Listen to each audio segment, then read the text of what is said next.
Hey guys, if it is still chilly where you live and spring is slow coming, I have got a great dessert idea that will warm you right up. It is my banana bread pudding with chocolate chunks. This is a fantastic dessert to serve when it's really cold outside and you have friends over and you want to impress them with something really soul satisfying and delicious.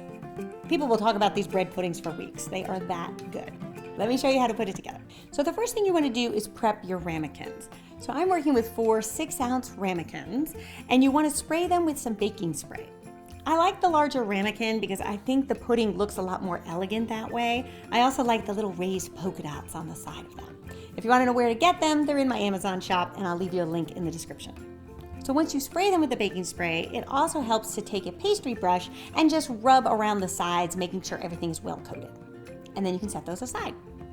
Then in a large mixing bowl, you're going to add 6 eggs, 1 cup of heavy cream, 2 tablespoons of sugar.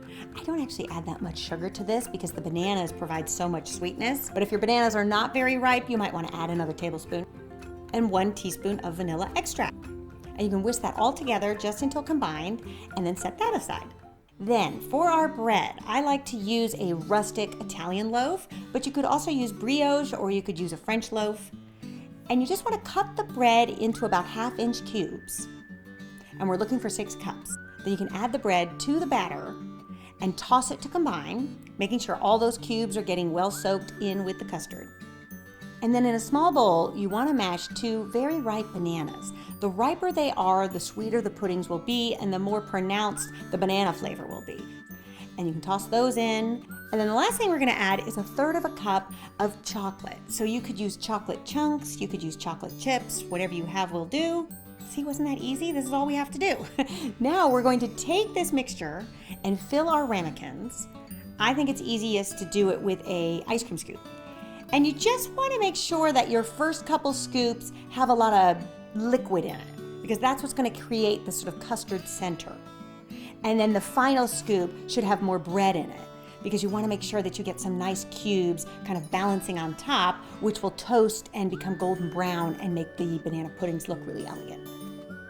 Then you want to take your ramekins and place them on a baking tray, and you can pop this whole thing in your refrigerator just like that, because you do want to make sure that you refrigerate these puddings for at least 4 hours to allow for the bread to soak up all of that custard, because that will create a more delicate interior than if you just popped it in the oven right away. Then when it comes time to serve, you can pop these in the oven at 350 degrees Fahrenheit for about 45 to 50 minutes. So it does take quite a bit of time to make sure that all of that egg custard is fully cooked through and that the tops have become golden brown.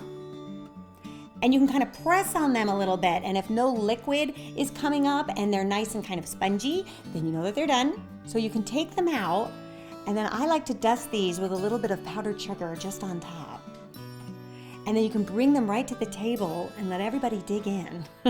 And once they've gotten through about 2 to 3 bites, it's also a good idea to serve a little lightly whipped whipped cream on the side, because it's a fantastic combination to pour a little bit of that whipped cream into the banana puddings. Because there's something really delicious about that hot bread pudding and the cool whipped cream. Not to mention it serves as a nice flavor combination between the rich banana and the chocolate chips.